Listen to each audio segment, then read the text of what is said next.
This is NDTV, and you're watching NDTV Profit in association with NSC.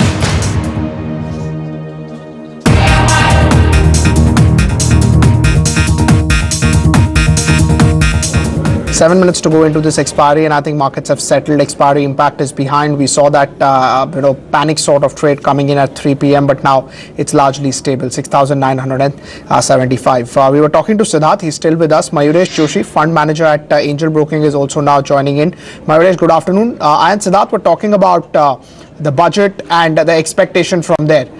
Do you think expectations are low, or still the street estimates about overall gross tax collection next year, fiscal deficit next year are slightly optimistic, and that's why we can see a little bit of disappointment coming in on the numbers?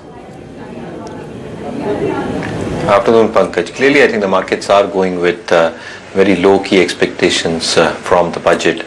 Having said that, in terms of the revenue receipts, specifically on the direct tax side, I think that probably grows with how the nominal GDP grows, and the nominal GDP growth is expected to be quite tepid this time round. So again, I think not great expectations on the direct tax front. Indirect tax collections, as we've been reading statements from government sources, seem to be exceeding the targets set out for this year. The divestment targets, in our opinion, will be moderated for the coming fiscal. And clearly, I think the expenditure side, both on the capex as well as on the non-planned capital expenditure part, will see some significant increase. So clearly, I think some amount of leeway will be given on the fiscal side. But clearly, what the finance minister does in terms of balancing the slippage in terms of the fiscal deficit target, and how we lays thrust in terms of expenditure laid out, specifically on infrastructure and rural spending, is something to be seen in the budget. Right, but overall, you think expectations are low, or people are not expecting much going into the budget, or as always expectations are high, but markets have just discounted a little bit because of the global factors? So clearly, as I mentioned earlier, I think it's a very low expectation kind of a scenario this time round, and it's a very good thing for that to happen, because if there are no expectations probably getting laid out, and if the exchequer is able to deliver more than expectations, the markets are in for a pleasant surprise. So clearly, I think the markets are not going in with any sort of great expectations from the budget in terms of the balancing act that the finance minister is expected to perform. So clearly, I think what happens in the budget is going to be decided on Monday itself, and that will be a very keen event to watch out for. Right, the credibility of the fiscal maths that they give, that will be the key focus, rather than only the changes that they do in certain sectors or certain industries. So again, that's going to be a pertinent point, right? Because a lot of the economists and rating agencies have pointed out for the finance ministers to stick on the fiscal consolidation path, and that is what will direct the economic trajectory to move over the next few years. But clearly, I think in terms of what the finance minister does, and our own take is that he might have some amount of leeway in terms of the target that he had set out. And clearly, I think if that probably happens, I think the increased spending on infrastructure, rural spending, either in the form of the 7th Pay Commission or OPS, and general spending happening, whether that's pure capital layout. Again, I think what he does with the subsidies in terms of the fertilizer subsidy, which we expect to be moderated around 64 to 65,000 odd crores.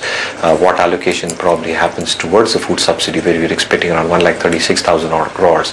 I think these are key factors to be watched out for, along with allocations towards specific departments. So with that be road and highways, whether that be to the railway sector, where the budget in the railway budget seems that the budgetary allocation will be far lesser than what really one assumes. So clearly, I think all these aspects are to be keenly watched out for. Right, Siddharth, what do you think about the PSU bank recap? You think that will be an important focus, because they have come out and they have asked them to recognize a lot of NPAs, so they need capital now even for decent amount or nominal amount of growth? Yes, of course, because if the capital is not been infused by government, I think the slippages will be increasing further. Having said that, what we believe is government is seriously working on this front. I think recapitalization would be one factor which budget would be touching upon. I think looking at these factors, I think then only the further recognition will come in and the further slippages will stop. But I think the quantum is much more important, because in general view... What is the quantum that you're looking at? 25,000 is what was proposed as per Indradhanush. You think 50,000 plus is something that the street would be happy, or it's just again a very nominal number?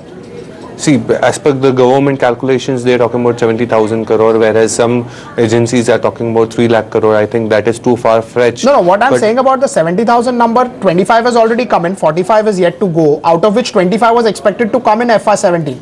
But because of the earlier write-offs, you think that that 25 number will have to be increased because write-offs are very high in Q3, plus they're expected to increase in Q4. Yes, I think a number over and above 30,000 would be really rejoicing the PSU banking space. I think there also allocation would be very much important because companies like IDBI which are coming out with QIPs, I think those all things are also much awaited for other PSU banks and the health improving of other PSU banking balance sheets. Right. Siddharth, just stay on with us. Mayuresh, stay on with us. About a minute remaining for closing. Markets have recovered a little bit from the lows, but still a close below 7,000 is what is expected. Sensex 90 odd points decline. Ambuja Cements down 1% or so. ONGC up about 3.5%. Cipla up about 1%. GAIL down about 2% or so. Tech Mahindra down 1.3%. Infosys down about 1%. HDFC Bank down about 1%. BPCL down about 0.5%. L&T 2.5% decline. IndusInd Bank down about 1.6%. 808. Asian Paints down about 2%. Z Entertainment down about 1% or so. M&M 1% higher. Kotak Bank down about 2.5%. That's the closing bell. 35 points down for the Nifty. Sensex down about 75 odd points. Very, very flat as far as Nifty and Sensex is concerned. But important levels have been breached, and that's the key worry. Plus, the broader markets did see selling. So, mid-cap index was down 1, a small-cap index was down about 0.8, and that always leads to lower sentiments on the street. Top loser, Power Grid. As we told you, there was an expiry impact into Power Grid. Plus, there is a roadshow that is there. Bank of Baroda down 2.8, 129 for Bank of Baroda. Yes Bank down about 2%, 671. SBI down 2.5%, 152. 22 million shares traded for SBI. Losers are not that big, but extreme volatility in the market, no cheer that was seen. ACC down about 2.6, GAIL down about 2%, and that is something which probably the street is worried about. Rail stocks really had it off the chin. The rail budget is behind, and maybe now there are no triggers coming in. Titagarh Wagon down close to about 10%. We saw earlier some other names also that were not doing that well. Crompton is down 6%. It's a stocks in news. They have announced their demerger date. JSPL down about 6%. Just Dial buyback started today. I think it opened up 3%, but really it's a no meaning sort of a buyback for the price, or largely for what essentially this company is doing right now. Mayuresh and Siddharth are still with us. Mayuresh, let me come to you on the PSU Bank recap. You think it will be an important trigger, or it will just be a trigger for 3-4 days and then markets would forget it and focus on the Q4 numbers? I mean, it's not a trigger any longer, Pankaj. I think it is the need of the hour, and they need this capital infusion to come through really fast because a whole host of PSU banks are facing liquidity issues. And again, I think if they need to fuel their balance sheet growth with the deterioration that we've probably seen in the books and expected deterioration to continue for the better part of Q4, you probably need much more. So what you're probably saying in terms of the roadmap given by the finance minister of 25,000 crores, we're expecting anywhere between 35 to 40,000 crores in terms of recapitalization coming through, at least for this budget year.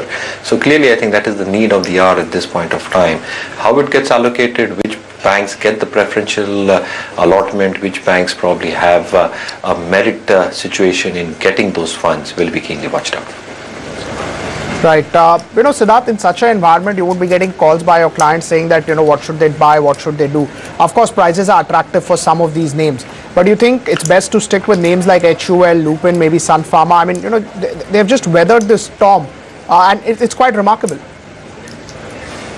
The differentiation factor is very simple to go with. I think one should be sticking to the growth story and not the revival story. The names which you spoke about, few of them are a growth engine of their own sectors, like Sun Pharma and the pharma space. And also people have trust on the delivery of these companies, right? Yes, because the sustainability in the earnings has been seen. Earning has been persistent enough over a period of 4 to 6 quarters. If we talk about the consumer names, I think few of the consumer names who have clocked in double-digit volume growth, I think think people would like to stick to those companies where the revenue growth is seen. Of course, because of the lower benign input prices, I think margins are coming in and the bottom line is also improving. So altogether, people, we would like to recommend to our investors to stick to only growth, though there would be here and there steep valuations available in some companies. But I think barring those, I think one should stick to the growth companies rather than going after chasing revival ones. Mayuresh, do you believe growth defensive companies would tend to do well, the trend that has been in the last 7-8 years? No, clearly again, the defensive stocks are expected to perform, but if you look at the historical valuations, they've already traded at a premium. So in volatile times, investors do flock to defensive sectors, specifically pharma, IT, consumer discretionary. But clearly I think within the spaces itself, one really needs to have a stock-specific approach at this point of time. As you rightly mentioned, that there were a lot of FDA concerns specifically on the pharma space. But again, I think if you take out a larger earnings trajectory over the next 3 to 4 years, we still believe that the earnings growth should get sustained with the kind of A&DA pipeline that a lot of these companies have.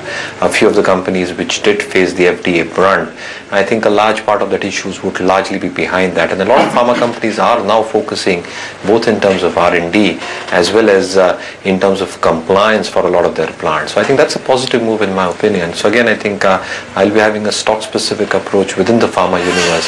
Cipla is something that I'm liking after the sharp dropping that it has seen. It's a huge market size for the CFC inhaler market, specifically in the US region, close to around $3 billion. We're probably talking about a market product of around $450 million in the UK market. And what the other markets probably will do for Cipla will depend on currencies and how they behave. But clearly, if you leave aside the currency factor and you focus on the next 2 to 3 years, we still believe earnings growth can be quite stupendous for a few of the pharma companies. Right. Siddharth, we spoke about these names, they've done well, but within the banking space, a name like HDFC, both the HDFC twins, IndusInd Bank, generally never falls. This time around in the last 15-20 days, we've seen a little bit of underperformance over there. You think it's purely redemption pressure, or, with the other banks falling so much, valuations of these banks are looking very high and that's why that correction is coming in? I think we cannot see it in isolation. If we talk about the entire markets has been falling. So most of the underperforming stocks have been more underperformance. To fund those, I think good performing stocks like the twin brothers of HDFC or IndusInd or any good performing stocks in other sectors has been seeing some redemption pressures. But I think that is something short-term driven and not long-term driven, because it is not going down because of its valuation. It is going down because of the redemption altogether. So having said that, what we believe is people would be chasing the retail space in the banking, like private banking, like of HDFC or IndusInd of that sorts, because there is growth available. If we talk about capital adequacy, if we talk about the NIMs, it is quite handsomely placed in terms of entire banking pack is concerned. It's just because of being in the retail space. Right. What would you do, Mayuresh, with names like HDFC, IndusInd, constant performance, but recently starting to underperform, plus versus the Bank Nifty and Bank X? The valuations are looking very high. The valuations have always been high for stocks like an IndusInd and an HDFC Bank, and the premise was more Mayuresh, valuations have always been high. Valuations have always been high. I agree that. But valuations for ICICI and Axis were not so cheap earlier. So it's relatively looking in very, very, very highly priced now. So that's the precise point I was trying to make. What I'm trying to say is that the valuations have always traded at premium valuations because of their asset liability profile. Clearly, with the retail focus that both these banks had, the kind of asset quality stress that ICICI and Axis have to face in terms of their corporate stroke SME exposure is quite evident in the numbers that they're posting. But clearly, even on those banks, our own take is they should probably peak off in the next quarter or two. Having said that, probably I think even stocks like HDFC Bank, IndusInd Bank, I think FIs are still making decent amount of money on those stocks. So clearly, I think some money is being taken off the table in terms of the sharp correction in prices that you're seeing, because I think the prices of largely a lot of the financial stocks have fallen quite sharply. So I think where money is still being made, where money is still being probably seen by the FIs, I think that is probably being taken off. Inherently, I don't see any weakness probably in stocks like an HDFC Bank because of their inherent nature of business, and I think those valuation premiums probably justify a stock.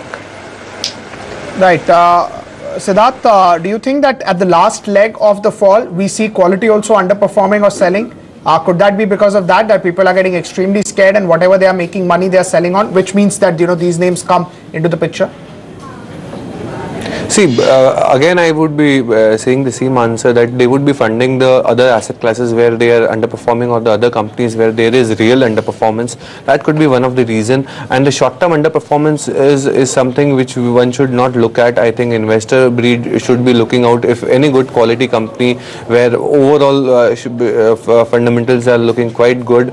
I think one should go and buy it in a piecemeal manner at the lower levels, in a staggered manner. One should accumulate, because the fall which we are seeing in the quality names is very short-term driven, and it is because of the market or entire market pressures, and not because of in isolation. Mayuresh, what do you do with something like a ITC ahead of budget? We've seen an underperformance coming in, but still, budget is a binary event. Any two outcomes can come in.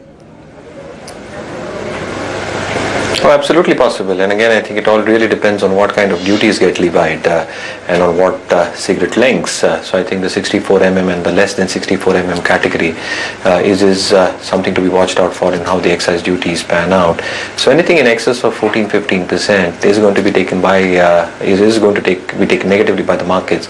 However, I think the pass-through always happens, and that takes a toll in terms of how the volume degrowth happens. So I think the revenue share gets maintained in terms of the cigarette business. But again, I think the other businesses are also not performing to the expectations that one really had, and again for various reasons across business segments. So the hotels division has probably languished because of the weak economic outlook that we're probably seeing. The paperboards division's EBIT margins have probably held out because of lower input costs. But clearly, I think the consolidated business is still looking weak. What probably happens with duty increases in the budget is a key event we watched out for. I think the stock has already reacted, but I think if the duty increases are quite substantial, the stock might react even more negatively. Right. Mayuresh, thank you so much for taking out time for us. Always a pleasure talking to you. Siddharth, thank you so much for joining us here this afternoon. We have the adjusted close with us. As expiry, we saw the 30-point decline, but it's actually a 48-point decline, and it's always the case, when you talk about expiry, the adjusted closing changes quite meaningfully, because the weighted average, transaction tends to be at different prices than the last price. Bank Nifty down 1.7, mid-cap index down about 1%, Sensex down close to 0.5%. Not that great day, but the large cap indices were decent, but the mid-cap and the Nifty Bank continues to see selling pressure. We're taking a break. Coming back in 2 minutes, we'll be playing out and budget expectation panel that my colleague Shweta caught up with, Sajid Shinoy of JP Morgan, as well as Madan Sabnaris of Carefit.